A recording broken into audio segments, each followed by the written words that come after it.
Welcome to Toronto International Film Festival. We are with the team of aKasha, directed by Hajooj KUKA, and his DOP, Giovanni P.Autran. So this is a Sudanese feature, a narrative film after Bits of the Antelope, which was a documentary. How did you jump from documentary to fiction? Okay, so when I did the documentary, one of the main things about doing it was to create a film that inspires. So if you watch a film about a war zone and whatnot, I don't have the one narrative that normally is given by about Africa and war, which is like destruction and sadness and all that.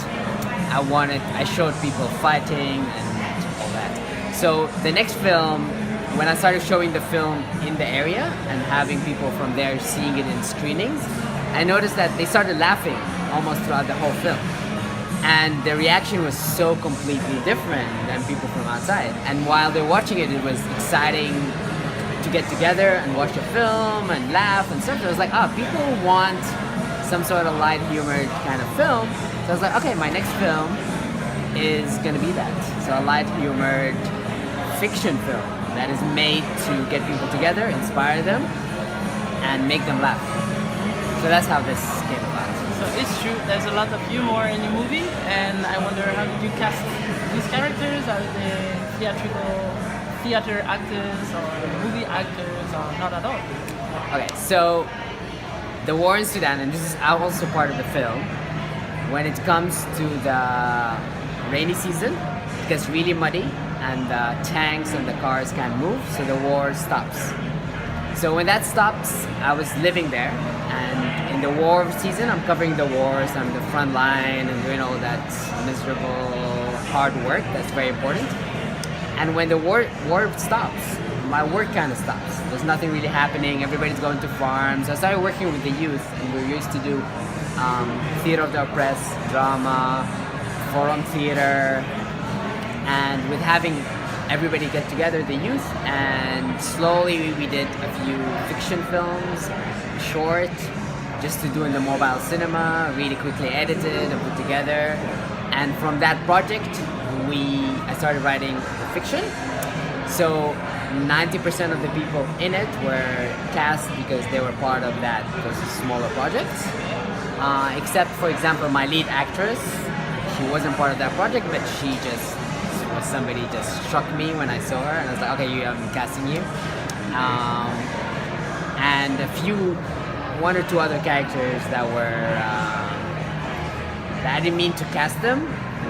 For example, the bride in the film, I was casting her sister, but then I found out that the bride herself always wanted to be a bride but never got married. So she took on that role because this was her wedding. So she took it over, and it was beautiful. So that's how they were casted. So this is shot in a war zone. How did you manage to shoot and to bring an international team? Okay, so it was, in the beginning I started shooting, I didn't have any money. So I had some money from shooting beats, bought some camera, we started shooting. We're just gonna shoot this film. And a little bit into it, we got a little bit of money, and then it was like, okay, perfect. We need a DOP and a sound guy. So for the DOP, we needed somebody who's crazy enough to come to a war zone, who can handle no electricity, eat whatever people are eating, and know all the equipment that he needs to work with, just figure it out. Somebody who can just, and there's very few people in the world who can do that, and one of them is Giovanni. When did you meet him? So I had worked a few years before on doing some videos for a group called Newbury Ports, and Giovanni helped with some of the editing then. So we met in Nairobi, and that was back in 2012, 2013. And since then, he talked about wanting to come to Nuba and wanting to come, and he knew a lot about it because he's seen a lot of the footage, of documentary stuff we have from there, and he was down. So I talked to him, I'm like, I'm shooting this fiction film and whatnot, and early on he read a very early script and he was like, yeah, I'm part of the team. So what memories do you have from the shooting? I have a lot of memories from the shooting, but I think the overall thought was to bring sort of the cinematic language to Hajooj's story with, you know, the bare minimum. You know, like we're literally smuggled ourselves and, you know, as much equipment as we could in. We were smuggled from one side of it. From the other side, we were invited. Depends on who you talk to. So, the memories were great. I mean, it was a great adventure. And regarding these low budget projects, how do you feel to be selected in Toronto? Oh, okay, so it's actually great to be back in Toronto. This is where I started my festival career or whatever. And the best thing about Toronto to me and why I'm excited about being here is the audience. Because Toronto has these audience where they want to look for something that's different, they want to experience something different, and they really give it love. So that's why I'm excited to be here, see the audience, and interact with them and see how they react to the film and whatnot. So I'm excited for tomorrow, which is the premiere. And regarding Sudanese cinema, I know that Ala Abu Jamad, if I pronounce well his name, is preparing a feature film as well, but there are not so many filmmakers. So what does it represent to shoot a feature film? Yeah, Amjad Abul Ila is working on his first feature, fiction. There's a few people who are doing documentaries. There's Suhaib Qisman Barry is doing a really exciting fiction documentary that will come out soon about cinema. And he was just in Final Cut, so it was great to meet him. There's a woman who's doing a documentary on female football players. So there's a few things that are happening. There's another guy who's doing a documentary also on the music scene, special music scene in Sudan.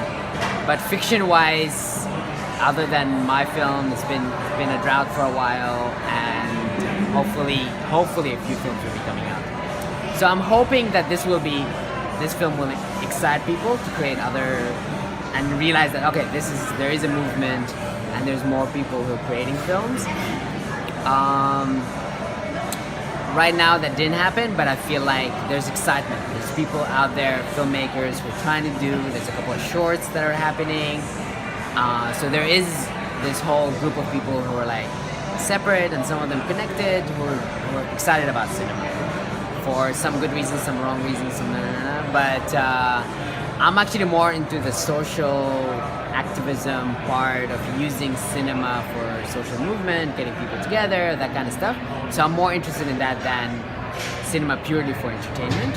I think both have a value, but I'm more in that side. So I'm hoping that I will inspire more people to see the power of cinema to bring people together, and I'm hoping more filmmakers will use that tool in that way. So as our readers would like to know more about your movie, can you recommend 3 reasons to watch your film? Ooh, 3 reasons to watch my film. Yeah. Other than, I don't know if last time you watched a fiction film from Sudan that is both fun and socially conscious. I mean, it's good for you. So fun, socially conscious, and strong women characters. Good points. I think good points. So watch aKasha by Hajooj KUKA.